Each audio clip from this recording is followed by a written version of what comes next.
CBI ED का राजनीतिक हथियार बनाकर दुरुपयोग किया जा रहा। चलते चुनाव में किसान लाडली बहनों के खातों में डाला पैसा, ये पक्षपात। भाजपा ने बहनों की योजना हमसे चुराई।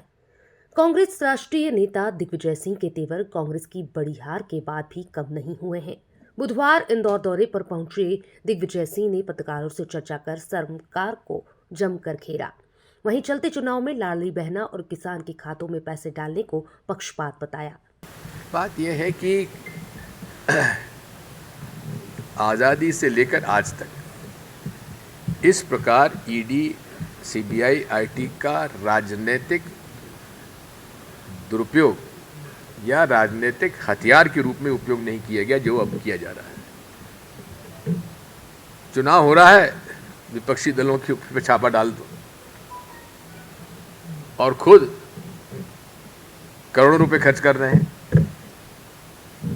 वोटर को पैसा दे रहे हैं। वो कहाँ से आया? वो क्या चेक से दे रहे हैं? हाँ, अब एक और नई बात शुरू हो गई है। चुनाव चल रहा है और आप किसानों के और लाडली बहना के खाते में पैसे डाल रहे हैं। ये क्या पक्षपात नहीं है? और ये योजना किसकी चुराई हुई? भाजपा ने हम लोगों से चुराई। कर्नाटक, हिमाचल में हमने कर दिया और कमलनाथ जी ने घोषणा कर दी। आज कॉपी पेस्ट जो होता है शिवराज सिंह जी ने कर दिया। अब हम मांग करते हैं कि उन्होंने कहा था 3,000 देंगे, अब 3,000 दो। मुख्यमंत्री जी कब से दे रहे हो बताओ? वादे किए हैं, पुण्य भाव। दिग्विजय सिंह ने विपक्ष पर निशाना साधते हुए कहा, आजादी के बाद ईडी और सीबीआई का दुरुपयोग किस प्रकार से किया जा रहा सबके सामने है। वहीं बैलेट पेपर से अपनी चुनाव करने की मांग को सही बताते हुए कहा, क्या हम ईवीएम से डकैत को डकैती करने दें? इसी के साथ दिग्गी ने अमित शाह और पीएम पर भी टिप्पणी करने से पीछे नहीं दिखे।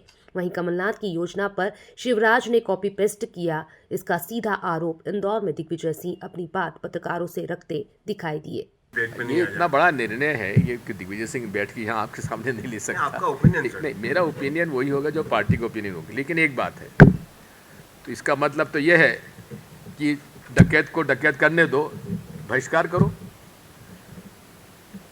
हम डकैती डलने दें क्या? क्या पूरे चुनाव के इस देश के लोकतंत्र के मतदाताओं के अधिकारों पर डकैती डलती रहे और हम चुपचाप बैठे रहें और भाग जाएं मैदान से? ये कौन सा विकल्प हुआ? बांग्लादेश में ऑपोजिशन ने बॉयकॉट किया, सरकार बन गई। बात यह है, जमीन की लड़ाई तो लड़नी पड़ेगी, मतदाताओं की लड़ाई लड़नी पड़ेगी। जो होगा सो देखेंगे। और हमारी मांग क्या है? अरे हमारा वोट हमारे हाथ में दे दो तो हम उसको देख के डाल दें। ये कौन सा इसमें गैर वाजिब है? इसमें कौन से? और भाजपा इतनी परेशान क्यों है इससे? चुनाव आयोग इससे इतना परेशान क्यों है? इसमें क्या दिक्कत है? हम ये तो नहीं कह रहे कि साहब कांग्रेस के वोट डलना चाहिए, दूसरे के नहीं डलना चाहिए। मैं तो अपील करता हूं नरेंद्र मोदी जी से कि आपने ढोक दिए थे। जब संसद में आप आए थे तो बड़ा आपने एक नाटकीय ढंग से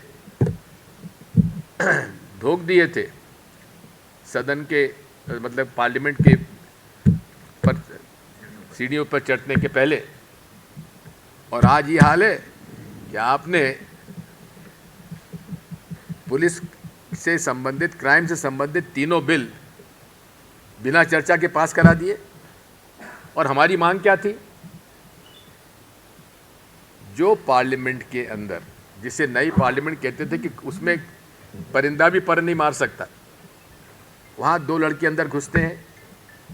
कोई आतंकवादी तो मुझे नज़र नहीं आए, वो बेरोजगार लोग थे, कोई नहीं सुन रहा था तो अंदर घुस गए।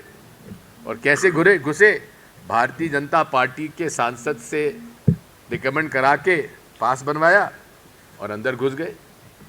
और उन्होंने वहाँ गैस छोड़ दिया। ये तो गनीमत है कि ये कोई जहरीला गैस नहीं था। अगर जहरीला गैस जैसे कि SARIN नाम का सारिन एक गैस होता है जो कि 5 मिनट में जितने भी उस कमरे में होंगे सब समाप्त हो जाएंगे। अगर कोई ऐसा व्यक्ति जो खुद अपने आप को शहीद करके वहाँ पे ये गैस डाल देता तो जितने भी सांसद वहाँ मौजूद थे उनका क्या होता। ऐसे प्रकरण में हमारी मांग थी कि गृह मंत्री जी बयान दें।